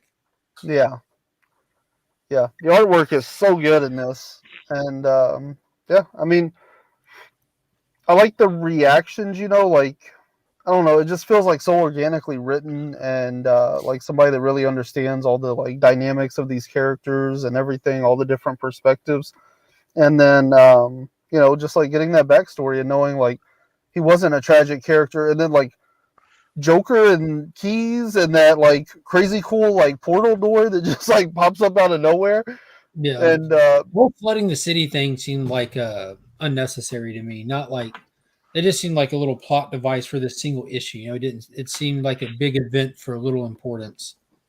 well, I kind of took it as like one, we're trying to show like what the Joker and this keys guy are capable of, and two, like it was a way to like insert some action into it. Yeah, We kind of had this stuff with the a Teen good Titans, but you know, like this was just like another opportunity to show how Batman and Robin, or how Batman and Superman kind of mentor this kid. It was a good distraction because they got him at the end. They yoked him through the door right at the end. Yeah, I'm still not sure how just ramping the Batmobile and slamming into the door shut it off, but that made no sense. they did. So is it the Keymaster or whatever his name is? But anyways, they open a Yeah, door. keys or something. Yeah, they create a door at the bottom of the harbor, and it opens up in the middle of the city. So they're flooding the city with the harbor, and eventually Batman just drives a Batmobile, however, on rooftops, on the water, whatever. He just ramps it and just hits this door that doesn't even have a frame. Mind, you should have just went straight through the door into the harbor, but he just hits it and it closes it. So I'm like, okay, you got it, champ. Yeah, Whatever. good job. Just I'm Batman the door. Yeah. But Oh, and I thought the beginning was really cool too in the sewer. with Boy Thunder trying to Yeah. And gauge. like Batman's got like the little like sonar thing that just like scares all the rats off and all that. Ratcatcher was in it. Spoiler alert, I guess. Yeah, he needs to. He tries to explain to him, "I need all the villains to be afraid of me. That's why I don't come in blazing hot." Like he's like, "I'm just a They need dude. to fear the Man. shadows. Yeah, I'm just a dude. I need this edge, and you're taking it away, running in here like a night fight, and I'm gonna get you." Like, no, chill out, bro. Go play with Superman.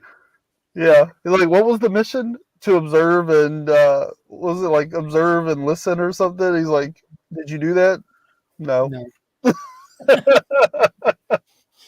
was good. A lot of good notes in it. The Yeah. last one I got for this week was Deceased War of the Undead Gods, issue number 4. This was the filler issue of the series. You get one in every mini series, and this was just straight moving the plot. None of it was waste.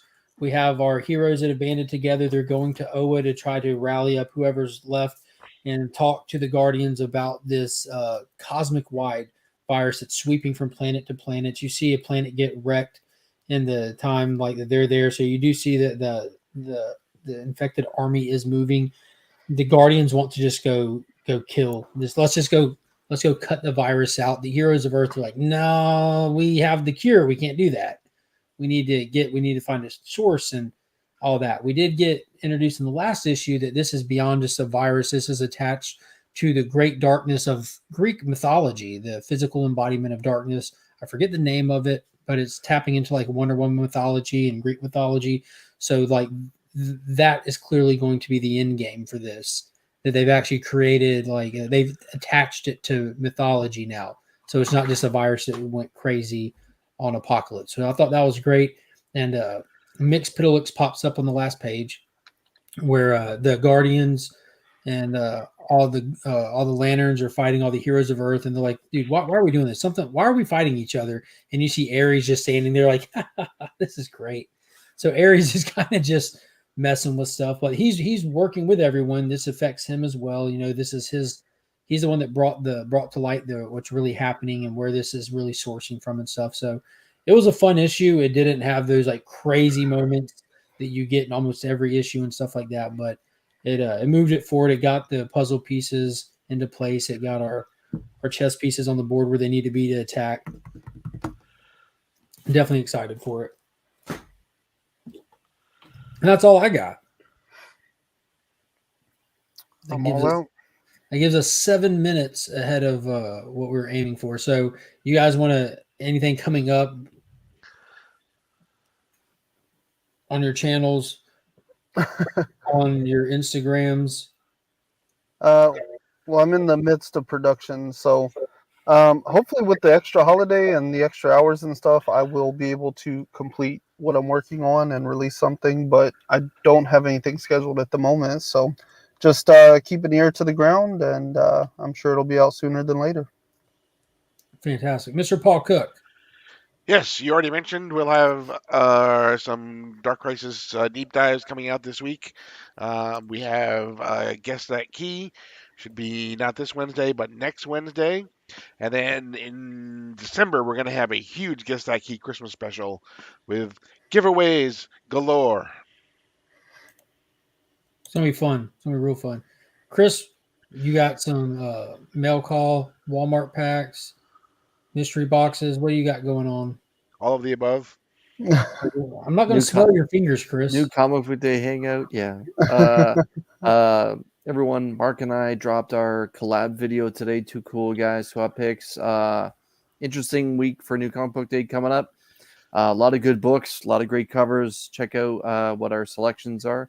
I opened up a AOK randomly from Remy Q Studios on Friday. If you haven't checked out that video, please take a few minutes to go through a little laughter, and then that whole part where he just sucker punches me in the gut and I have no idea what just happened. Either way, that's about it. Yeah. And if you haven't subscribed, please do so. I'm getting close to 900 and I want to give away some slabs. Nice. Right. And I've got the Legion Loot giveaway stuff. I just did a video on that to post tomorrow for the people that might not see it. I'm very excited about this one, so I want the channel members to see it and give the ones that aren't in the giveaway tier an opportunity to jump in if they want to, and even possibly some new people that might want to jump in. So that video is posting tomorrow, but Wednesday I'm going to have a recap video of that the Savannah River Brewing Company con that I went to this weekend. Originally I was scheduled to like do more at there, but it just didn't happen. There was a kind of a wild weekend, so I was in and out, but I did pick up a legitimate comic book grail while I was there. Legitimate grail, not just a personal grail. It's a grail book, and I'm super duper excited to share it. Everyone on this panel has seen it, but I am very excited about it. Crown jewel grail. It is a good one, and so that'll post hopefully Wednesday, and then of course Tuesday come hang out for the new DC Day live stream that afternoon. Finn is out of school this whole week for Thanksgiving, so I'm excited about that. So I'll be going live probably at like 12:30 then, 12:30. Don't have to stop and go run back and forth across town and all that good stuff. So I'm excited to have a little booger around all day. Be fun. But I appreciate everyone coming to hang out. Don't forget to hit that thumbs up. Go over to Chaos and Comics on YouTube and Instagram and unsubscribe and unfollow immediately. I'm just kidding. What is going on, Chris? And until next time, as always, I'm Mark, but we are Legion.